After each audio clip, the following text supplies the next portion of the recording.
ప్రభుత్వ విప్ అడ్లూరి లక్ష్మణ్ కుమార్ తనపై చేసిన వ్యాఖ్యలకు మాజీ మంత్రి కొప్పుల ఈశ్వర్ కౌంటర్ ఇచ్చారు. కాంగ్రెస్ పార్టీలో ద్వితీయ శ్రేణి నాయకుల నుండి సీఎం స్థాయి వరకు అబద్ధాలను చెప్తూ పాలన చేస్తున్నారని ఆరోపించారు. పెద్దపల్లి జిల్లా ధర్మారం మండల కేంద్రంలో మాజీ మంత్రి కొప్పుల ఈశ్వర్ పర్యటించారు. ఈ సందర్భంగా ప్రభుత్వ విప్ అడ్లూరి పేరు చెప్పకుండానే మాటలతో చురకలు అంటించారు. తనపై ఆరోపణలు చేయడం మానేసి ధర్మపురి నియోజకవర్గ ప్రజలకు సేవ చేయాలని హితవు పలికారు. ఈ ప్రభుత్వానికి సోయి లేదు, దిక్కు లేదు. మమ్మల్ని విమర్శించుడు కాదు. కోవిడ్లో కూడా మేము ఏం చేయలేదని మాట్లాడారు కదా. కోవిడ్లో అసలు మేము చేసిన సేవలు అనేటివి అమోఘం. ప్రజలకు తెలుసు. ఎన్ని వందల మందికి ప్రాణాన్ని కాపాడినామో, ఎన్ని వందల మంది అడ్మిట్ చేయించినామో, ఎన్ని వందల మందికి నిత్యావసర వస్తువు, వేల మందికి నిత్యావసర వస్తువులు ఇచ్చినామో. అప్పుడు వీళ్ళు ఏడమన్నారు అసలు.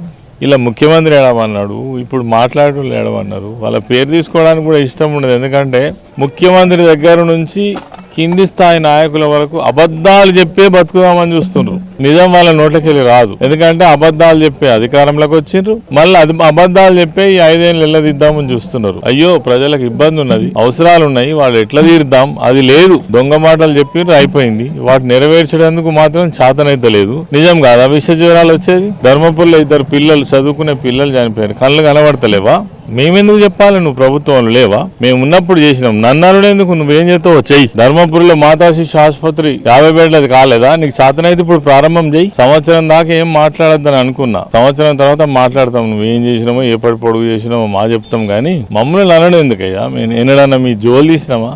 అబద్ధాలు మాట్లాడలో ఈయనకు నేను చెప్తున్నా కదా, ఆయనకు PhD ఇవ్వచ్చు.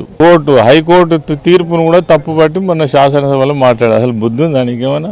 గెలుసుడు కాదు, ఇప్పుడు అన్ని వచ్చాయి. నీకు పదవులు వచ్చాయి, పైసలు వచ్చాయి, అన్ని వచ్చాయి. మంచిగా సేవ చేయరాదు. మా మీద ఎందుకు ఏడుతాను? నీ జోలు తీసిన ఎప్పుడన్నా మేము గెలిచినప్పుడు తీయలేదు, ఇప్పుడు ఓడిపోయినప్పుడు కూడా తీయం. నీ పేరు కూడా ఉచ్చరించాం ఎన్ని సంవత్సరాలు. ఎందుకంటే నువ్వు ఒక అబద్ధాల కోరు. నువ్వు నీ జీవితం ఏందో అందరికి తెలుసు, మాకు కూడా తెలుసు. మేము చేయని పనులను నువ్వు చేసి బేష్ అనిపించుకో. కొప్పుల ఈశ్వర్ను ఇట్లా ఎవడు ఉచ్చరించకుండా చెయ్యి. కొప్పుల ఈశ్వర్ ఎక్కడ రా, నేనే అని చెప్పి చెయ్యి. ఎవడొద్దంటాను.